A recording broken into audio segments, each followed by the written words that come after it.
Guardar.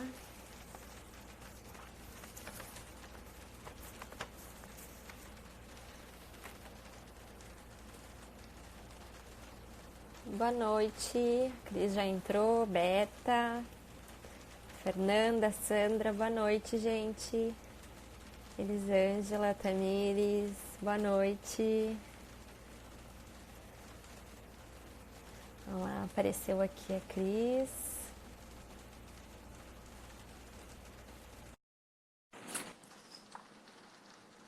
Bianca, Manuzzi, boa noite. Boa noite, Patrícia, Caio. Oi, Cris. Tudo bom? Tudo bem e você? Tudo Claro, jóia. claro. Deixa eu só me ajeitar aqui com a câmera para ver se dá Ajeita tudo aí. certo. A gente acomoda tudo aqui na volta. E aí, tudo bem? Tudo jóia. Muito feliz Bem-vinda à pelo live. convite. Muito Imagina. obrigada. Minha primeira live, então vamos ver como é que vai acontecer. Não, vai ser ótima. Obrigada a você por ter aceitado participar Imagina. dessa série de lives. Queria te agradecer, que você é uma super inspiração. Todo Ai, mundo que trabalha com implante coclear, com reabilitação. Amo te escutar nos congressos. E sim. aí, pessoal que está aqui online, aproveitem. A Cris é maravilhosa, sabe muito. Vamos trocar muitas ideias. Vamos ver se vamos tentar fazer uma conversa produtiva para todo mundo que vai estar aqui com a gente esse horário. Vamos sim. Imagino que tenha profissionais, tenha pais, né, na live, Uhum. então espero Tem, que eu tem. consiga, Aham. dentro da nossa conversa, contribuir, né, para facilitar aí o processo de todos Uhum. eles, das colegas que estão na clínica, dos pais que estão em Dos casa. pais. Queria que todo mundo Exato. ficasse à vontade para ir perguntando, que a gente não, que eu não consegui responder aqui, estou super à disposição depois para a gente, ou por e-mail, Uhum. ou aqui, né? A gente está conversando hoje através do meu Instagram, então as pessoas têm acesso, é só me conectar, me contactar, tá bom? Obrigada pela tua disponibilidade, Cris. Então tá, pessoal, hoje o tema a gente vai falar sobre reabilitação auditivas em crianças. Como sempre, eu falo aquela frase inicial que a gente não tem conflito de interesse com nenhuma marca de implante coclear, que às vezes surge o assunto, que todo o conteúdo disponibilizado aqui tem o único intuito de promover educação e saúde. Então a gente vai conversar um pouquinho. Cris, conta pra gente aqui o que é a reabilitação auditiva, esse processo da reabilitação. Bom, Explica aqui pra gente. quando a gente fala de reabilitação auditiva, o que a gente está de fato querendo é possibilitar para o paciente um acesso a uma informação auditiva, quando a gente pensa, né, em restaurar uma função. Então a gente usa, né, o termo reabilitação auditiva quando a gente quer restaurar. A gente faz isso através do quê? Através do uso de um dispositivo, que pode ser o aparelho de amplificação sonora individual, ou do implante coclear, ou de dispositivos de condução por via óssea, dependendo da patologia do paciente. E além de ter uma melhor percepção auditiva, a gente também precisa e a gente deseja que ele faça o melhor uso dessa informação que está chegando para ele. Então, quando a gente tem um paciente com perda auditiva que é usuário de prótese, a gente fala, pois a prótese está escutando. Não necessariamente, porque a gente tem perdas auditivas com características diferentes que vão fazer com que o paciente tenha, em alguns casos, uma limitação dessa entrada auditiva. Então, ele não consegue escutar tudo da forma que a gente gostaria que ele escutasse, ou todas as frequências, ou um ganho compatível com toda a informação que ele precisa para ter um bom desenvolvimento de fala, um bom desenvolvimento de linguagem, uma boa inserção social. Então, a reabilitação vem para isso, né? Para trabalhar essas habilidades auditivas para que o paciente faça o melhor uso, tanto do dispositivo quanto das habilidades comunicativas e de linguagem. Né? Exato. Então, de uma forma bem rapidinho, acho que é isso, né? Tem toda essa parte da adaptação do aparelho de audição, que já faz parte da reabilitação auditiva, é o início, né, Cris? A gente sempre pensa que é o início do quebra-cabeça que vai sendo montado ao longo de toda a vida daquela criança, né? Pensando em crianças, é claro. A parte da adaptação é o primeiro momento, aí tem a parte da reabilitação, dos exercícios, da terapia, que ele é fundamental, E quando a não gente adianta. fala de criança, né, a gente falando de reabilitação auditiva, é isso que você falou, né? A gente tá falando, começou a colocar, né, tipo, iniciou o processo com a prótese ou com outro dispositivo que ele for usar auxiliar e a reabilitação. Mas quando a gente fala de criança com perda auditiva, a gente começa um passo antes, né? Que é com o diagnóstico, né? Diagnóstico, Então, diagnóstico. o diagnóstico, ele vai ser super decisivo para a gente, né? Pensar no prognóstico em relação ao desenvolvimento de linguagem, pensar em que tipo de dispositivo vai ser melhor para essa criança, Sim. que tipo de abordagem eu também vou usar na reabilitação dessa criança, e que tipo, e que momento veio esse diagnóstico, né? Então, é um diagnóstico precoce, foi um diagnóstico um pouquinho mais para frente, né? Então, a gente tem diagnósticos com 2 anos, tem diagnósticos com 4 anos, Isso, né? com certeza, vai pensar na conduta. Cada criança vai ter uma conduta específica a partir disso e outros fatores. Exatamente, isso vai determinar, porque ela já tem uma historinha até ali que a gente não pode desconsiderar. Então, a gente tem a história do diagnóstico, que precisa ser entendida, né? Qual foi a causa? Que outras implicações a gente pode ter junto com isso?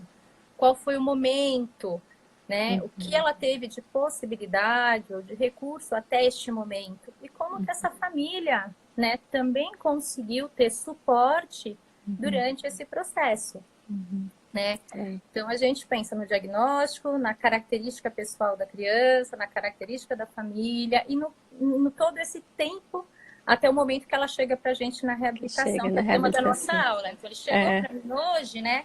Saber em que momento ele chega, em que condição auditiva, em que condição de desenvolvimento essa família chega para mim. Exato, perfeito. Cris, até agora eu estou percebendo que você falou o tema da nossa aula. Eu não falei para te apresentar, eu simplesmente pulei para a primeira pergunta. Eu ia até te perguntar, hoje você trabalha só com reabilitação. E aí eu percebi que eu não tinha falado, Cris, apresente. Eu ia te perguntar agora, tu tá trabalhando só com reabilitação. Então eu já aproveitei a pergunta, conta pra gente, Cris, pra quem aqui ainda não te conhece. Vamos contar da tua rapidinho. atuação hoje. Hoje eu estou com a atuação mais na clínica, né? Muito mais no consultório, trabalhando com algumas consultorias em relação a trabalho com família, a desenvolvimento, supervisão de algumas profissionais, né? No ano passado, né, no segundo semestre, a gente, eu e uma colega, que é a fonoaudióloga Malca, aqui de São Paulo, a gente abriu, né, desenvolveu um projeto que é a Confraria, que é um grupo de estudos para profissionais. Eu vi. Quem sabe esse ano a gente tem a ideia igual você de fazer uma live ou estender. Tem algumas colegas fora de São Paulo que gostariam de participar, onde a gente trabalha e discute temas relacionados a desenvolvimento infantil, desenvolvimento de linguagem e família. Antes de eu estar só no consultório, eu atuei também no grupo de implante no Hospital das Clínicas. Então, a minha formação, eu sou fonoaudióloga formada pela PUC, em São Paulo. Logo que eu saí da faculdade, eu entrei no curso de aprimoramento em fonoclínica lá no Hospital das Clínicas, onde eu passava por todos os ambulatórios. E depois eu fui convidada pela doutora Valéria Goff e pela Beth Pedalini, que estava na época, para ficar mais um ano lá com elas como voluntária. E eu fiquei no grupo de implante. E depois fiz parte da equipe durante 10, 11 anos. Uau, legal. E aí, nesse momento, eu acompanhava as crianças, né, e os candidatos para o implante coclear desde o processo da avaliação, programação, acompanhamento pós-implante. Aí eu saí do HC e fui, né, desenvolver aí e implantar o projeto, que era o programa Espaço Escuta, aqui em São Paulo, que era o programa complementar, que a gente chamava, onde as crianças iam e as famílias iam e ficavam com a gente durante um período da semana, e a gente tinha uma equipe formada por fono, físio, TO, e que agora eu saí fazem 3 anos e agora continua como Instituto Escuta, que acho que muitas aqui devem conhecer. Então, a minha trajetória mesmo é mais ou menos isso. Maravilhosa, maravilhosa. E é bom que tu traz toda essa bagagem da programação, da avaliação do candidato, da criança no pré-operatório do implante coclear, e consegue trazer todo esse raciocínio clínico de entender a família, de entender as nuances da programação na tua prática clínica como reabilitadora. É Sim. muito valioso todo essa bagagem que tu tens e conseguir contribuir e juntar as duas áreas Eu acho que quando a brilhantemente. gente pensa em fono, né, trabalhando com É. linguagem, a gente tem sempre, né, área de Uhum, linguagem, área de audiologia. Acho que quando a gente trabalha com paciente com perda auditiva, com uhum. surdez, né, é uma área que a gente precisa entender muito Precisa. de audiologia, né, porque eu preciso entender o que que esse paciente tem possibilidade com o Uhum. benefício que ele tem, entender essa audiometria, entender esse processamento auditivo da informação e como é que a gente usa isso na reabilitação. Então, é uma Sim, área unir. bem Uhum. bacana. Sou Muito apaixonada legal. por ela, então fica difícil. Eu vou falar que ela é muito legal. Claro, maravilhosa. Todos nós. E o que tu acha da terapia antes do implante coclear? Às vezes a gente conversa com as famílias, fala sobre a importância da terapia do implante coclear, mas algumas fonos também optam por começar a sua terapia depois de ativar o implante. E eu queria conversar contigo sobre isso. Agora a gente vai direcionar um pouquinho mais sobre pro implante, né, que a gente está comentando. Qual que seria a importância de começar a terapia antes, ou se realmente não teria o porquê começar antes, deixar só depois da ativação? O que tu acha sobre isso? Eu, particularmente, quando tenho a oportunidade de conhecer a criança e a Uhum, família antes do implante, eu prefiro. uhum, também.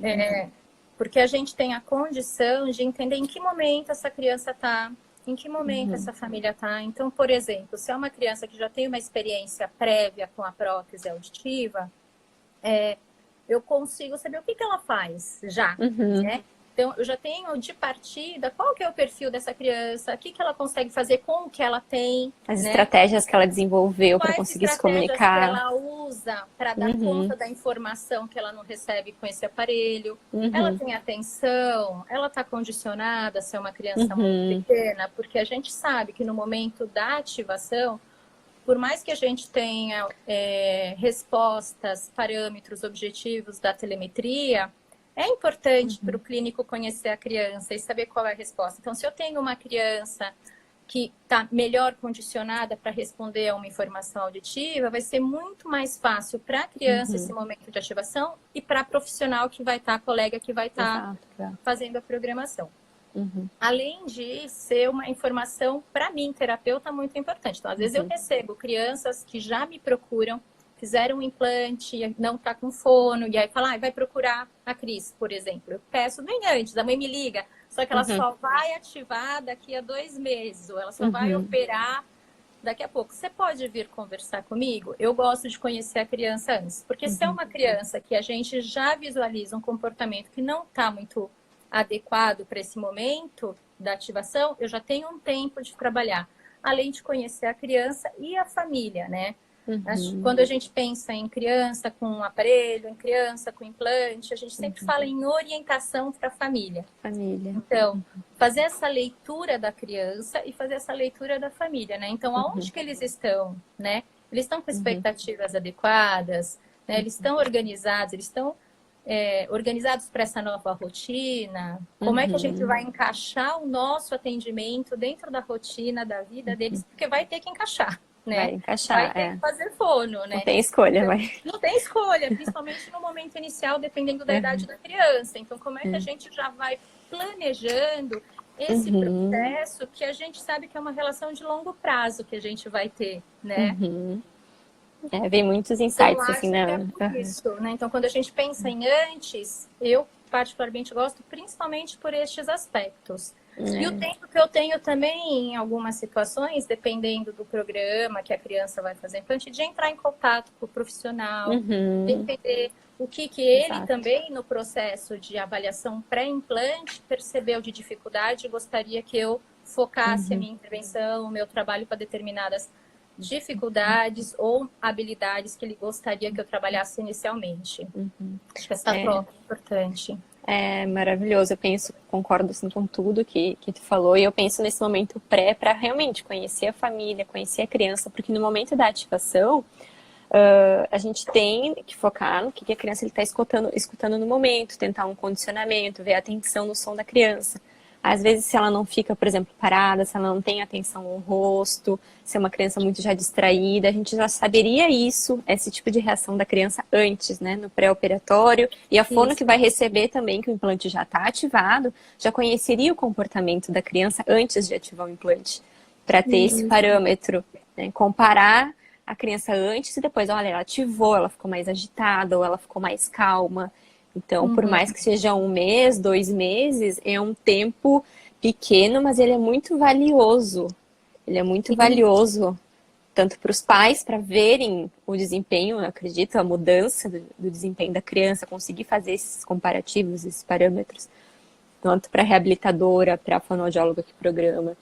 Então, eu concordo com tudo isso assim, que você falou. É fundamental Não por é, essas questões. é, Uhum, é super importante, mas não, a gente sabe que tem muitas famílias que gostariam de fazer esse tipo de uhum, acompanhamento prévio e às vezes não conseguem. Então, assim, uhum. não está conseguindo fazer antes, vamos se programar para fazer A depois, né? partir Mas dali, quando puder, a né? A partir gente dali, está quando falando. puder. Mas se É, a gente puder, a gente gosta.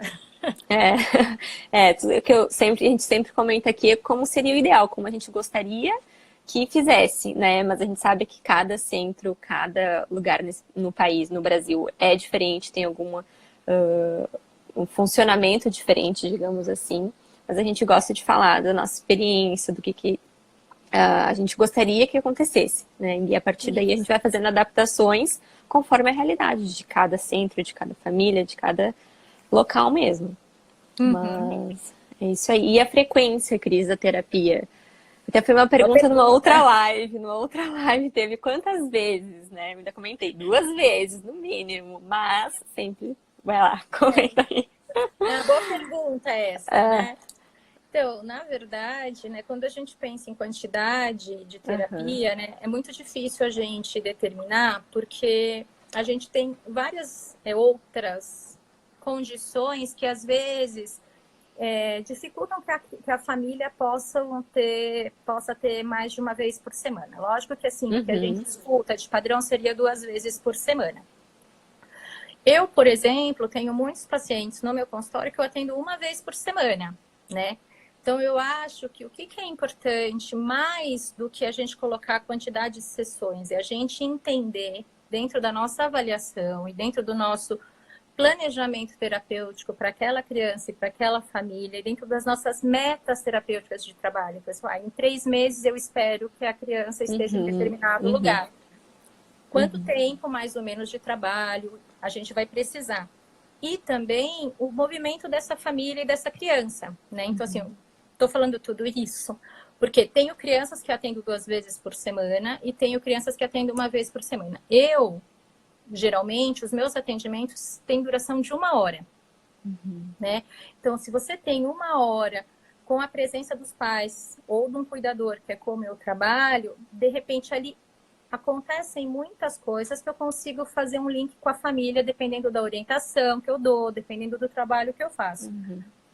Às vezes, a família tem disponibilidade só de sessões num plano de saúde ou num posto de saúde, 30 minutos só com a criança. Então, são momentos diferentes e que aí, assim, são bons ou são ruins, né? Não tem uma regra. Eu acho que sempre o Uhum. importante é que nós, profissionais, possamos ter um planejamento terapêutico e uma meta e a gente vai ver, estou conseguindo atingir isso, né? Sim. Com essa Com 1 vez, duas frequência, com vezes. uma vez, com 2 vezes. O ideal, a gente sempre fala que é em torno de 2. Mas, às vezes, eu tenho 2 sessões que são pouco produtivas com uma família. Por exemplo, uma criança Uhum. que tem outros comprometimentos, então a semana dela já tem fono, físio, TO, escola, cuidado. Então, a criança tem uma agenda super lotada, a família está super sobrecarregada. Sobrecarregada. E aí, o que a gente faz? A gente dá muita estimulação, mas ela não consegue ter qualidade para Uhum. absorver tudo isso. Então, de repente, neste caso, por exemplo, eu prefiro fazer 1 vez por semana, e aí a gente conversa com esses outros profissionais e a Sim. gente vai trocando. Olha, lá na TO, na hora que você está colocando ela na almofada, assim, assim, então, quando você for dar orientação, dá desse lado, ó, vamos Posiciona abordar, assim. Aham. posiciona assim. Olha, quando você for falar com ela que ela estiver distraída, tenta fazer uma voz Uhum. cantada, que aí você chama mais a atenção dela por conta Uhum. desses aspectos. Uhum. Olha, Maravilhoso. tenta Uhum. fazer. Então, o que eu faço, né? trazendo uma orientação e um trabalho em parceria, eu ganho algumas habilidades, alguma estimulação em outros ambientes que essa criança também frequenta, ao invés de ela fazer 5 dias da semana, no contraturno da escola. Sim. Mais e às vezes vai cansada, não aproveita. Exatamente. Então, a gente ponderar tem tudo isso.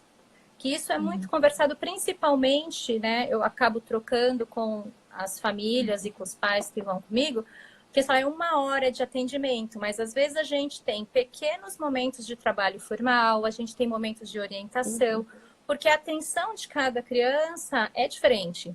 Então não adianta a gente fazer uma sessão de 40 minutos, às vezes, e eu sei que ele tem 30 minutos de atenção. Então aí eu tenho que potencializar o meu trabalho nesses 30.